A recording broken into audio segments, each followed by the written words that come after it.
موت تو آنی ہے، موت تو سب کو آنی ہے، جو بھی دنیا میں آیا ہے اسے دنیا سے جانا ہے۔ اللہ تبارک و تعالیٰ ارشاد فرماتا ہے ہر نفس کو موت کا مزہ چکھنا ہے۔ ذائقہ، ذائقۃ الموت، ذائقہ، مزہ، ٹیسٹ چکھنا ہی ہے۔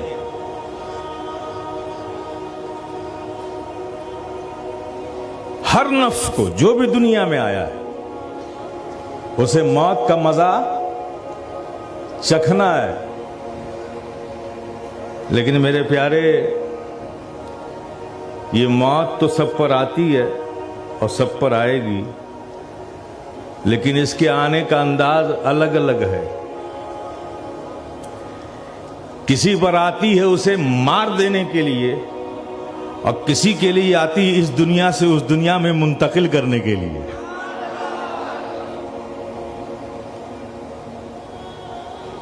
آقا نے ارشاد فرمایا نا کہ موت مومن کے لیے تحفہ ہے۔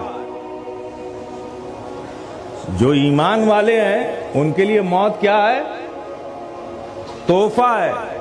اب اس حدیث کی روشنی میں آپ غور کریں تو پتہ یہ چلا کہ موت ایک پل ہے،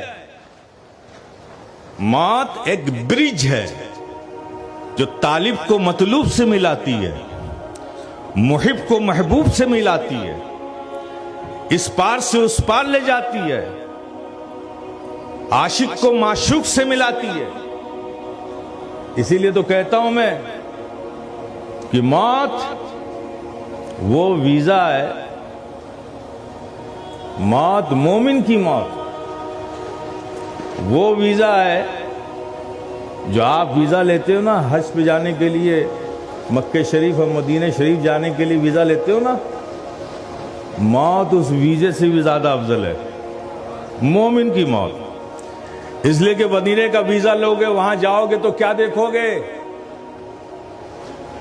جنت البقیع دیکھو گے، استوان عائشہ دیکھو گے، استوان وفود دیکھو گے، منبر رسول دیکھو گے، ریاض الجنہ دیکھو گے، آقا کی سنہری پیاری پیاری جالیاں دیکھو گے، گنبد خضرا کے حسین منظر دیکھو گے، مدینے کی گلیاں دیکھو گے، پربہار فضا دیکھو گے، بٹتا ہوا فیضان دیکھو گے۔ مدینے کا ویزا ملے گا تو یہی دیکھو گے نا۔ لیکن موت وہ ویزا ہے، مومن کی موت، جو صرف مدینے کا ویزا ملے گا تو تم وہاں جا کر مکان دیکھو گے، اور موت مومن کا وہ ویزا ہے جو مکان کو نہیں مکین کو دکھائے گا۔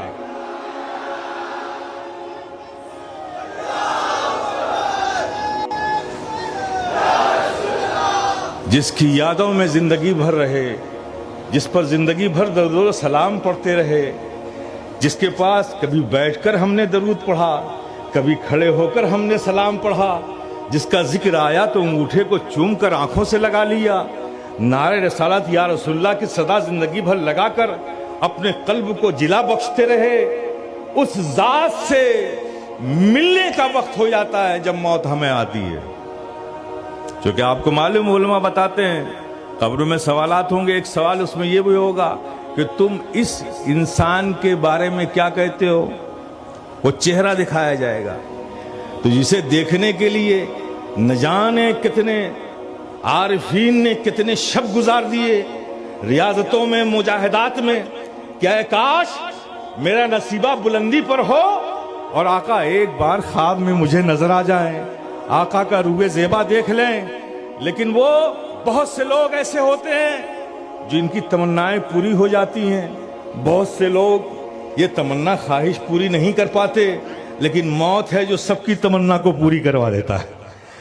سرکار کا روح زیبا وہاں نظر آتا ہے۔ تو میرے پیارے، جو دنیا میں آیا ہے اسے دنیا سے جانا ہی جانا ہے، یہ ایک حقیقت ہے، اس سے انکار نہیں کر سکتے۔ لیکن میرے پیارے، موت کے آنے کا بھی انداز الگ ہے۔ کافروں پہ بھی موت آتی ہے، مومنوں پہ بھی موت آتی ہے، اور اللہ کے محبوبین پر بھی موت آتی ہے۔ انبیاء و مرسلین پر بھی آئی، اولیاء دین پر بھی آئی، سب پر آتی ہے موت۔ لیکن آپ دیکھیں آنے کا انداز دیکھیں، آنے کا انداز دیکھیں۔ مومنوں پہ، کافروں پہ جب موت آتی ہے تو ظاہر ہے کہ جان تو ہر جگہ ہے نا، آپ کے گھٹنوں میں بھی جان ہے، پیروں میں بھی جان ہے، ہاتھوں میں بھی جان ہے، آنکھوں میں بھی جان ہے، کانوں میں بھی جان ہے، پوری جسم میں جان ہے۔ تو جب کافروں پہ موت آتی ہے اور فرشتے آتے ہیں وہ جان نکالنے کے لیے، تو اندر گھس کر کھینچ کر نکالتے ہیں۔ اب ظاہر ہے کہ جب اندر گھس کر وہ کھینچ کر نکالیں گے تو کتنی تکلیف ہوگی۔ لیکن وہی فرشتے ہیں جب مومنوں کی روح سلب کرنے کے لیے آتے، نکالنے کے لیے آتے ہیں، تو ایسے نکالتے ہیں جیسے گرہ کو کھول دیا گیا ہو، جیسے گرہ کھول دی جائے، جیسے آٹے سے بال نکال لیا جائے، جیسے پھولوں سے خوشبو نکال لی جائے۔ مومن کی روح اس طرح سے قبض کرتے ہیں۔ اور یہی جب اللہ کے محبوبین اولیاء دین ہوتے ہیں تو جب ان کی روح قبض کی جاتی ہے تو بھی انداز بڑا عجیب ہے، وہ ایسے نہیں قبض ہوتی۔ آسمانوں سے فرشتوں کی ایک جماعت آتی ہے، کچھ اس کے سدھانے کھڑے ہو جاتے ہیں، کچھ اس کے شانے کے پاس کھڑے ہو جاتے ہیں، کچھ فرشتے اس کے سینے پر اپنے ہاتھوں کو پھیرتے ہیں اور ترانے توحید پڑھتے ہیں۔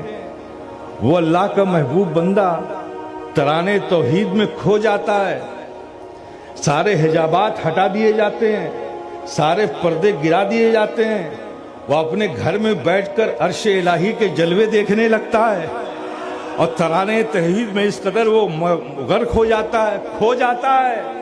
جب ترانے توحید میں وہ کھو جاتا ہے اور عرش الہی کے جلوے میں مصروف ہو جاتا ہے، ادھر فرشتے اس کے سینے پر ہاتھ پھیرتے ہیں تو بڑی خاموشی کے ساتھ اس کی روح نکال لی جاتی ہے۔ یہ اللہ کے ولیوں کا مقام ہے۔